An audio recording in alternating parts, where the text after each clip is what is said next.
On Sunday, here is Mother Clare's experience while visiting heaven. At first the music lifted me like an updraft on wings, Mother Clare began. I kept seeing a white dove and thought that was me, because I had the sensation of the wind lifting my wings. He has taken me by the hand to the throne of glory. I flew in as a white dove, and it was as if my body unfurled from the wings of the dove, and then saw myself very much like the painting Catherine did for me. He took my hand and led me to the Father. You are my betrothed, the one I have chosen to be my spouse forevermore. Cease your deprecations, my beloved. Let them fall away like an old dried-out snakeskin of the earth. No more is this you. You are my beautiful young bride, every inch alive for me. Every piece of your heart is mine, and for me. How beautiful, how lovely you are, my beloved.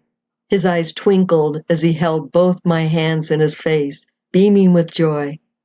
My heart could not contain itself, so immersed in his gaze was I. Jesus began, "And why should I feel anything but joy? You have become the bride of my dreams, a monument, a memorial to my grace at work, transforming a little one, a very, very little one. Oh, wait until you see what you have become. Just wait, and you will be taken out of yourself in great and wondrous joy, such as you have never dreamed possible. You will experience joy without measure and without end." I looked upon his face and he said, "Clare, I am so happy with you. Even now you cannot fathom or measure it. Yes, pleased, so very pleased, with what you have become. How lovely you are, my beautiful one. I wanted to take this time to tell you, beloved. Yes, you are so pleasing to me, and in a very short while you will know it with all your being. Lord, I long to see your face clearly. I do not want you to pass out." I waited, and his face became clearer and clearer, but the meekness of his demeanor was so humbling.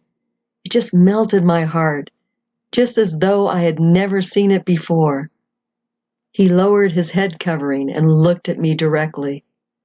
My heart began to pound. Such beauty, so regal, so lofty to know the friendship of the King. And we danced, flowing with the music, and yet enchanted with one another. He gently directed my body in each movement and turn.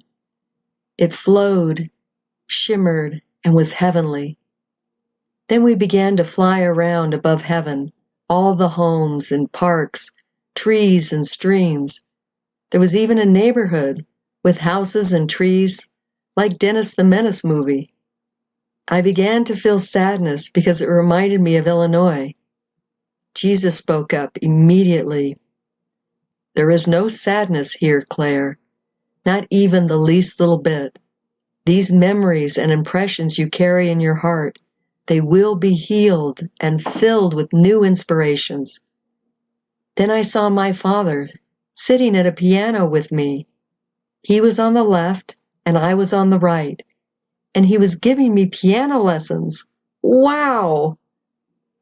He said, "Oh, now I see so clearly what I should have done. And Belinda, we are going to do this in heaven, and we'll have the joy of knowing one another. There will no longer be that empty void where I should have been. We will make endless memories together, and you will see your life fulfilled, just the way it was meant to be, by me, and you will learn some beautiful expressions, truly of your deepest inner self. Yes, beloved child of God, we will create and share our creations together. You will find happiness and fulfillment for that void, and it will be no more. Oh, I don't know what this means, but I'm so looking forward to it. My heart is bursting at the seams." Yes, our God will rewrite history, and you will be barren in that place no more, and forever. And that was the end of Mother Clare's heavenly trip.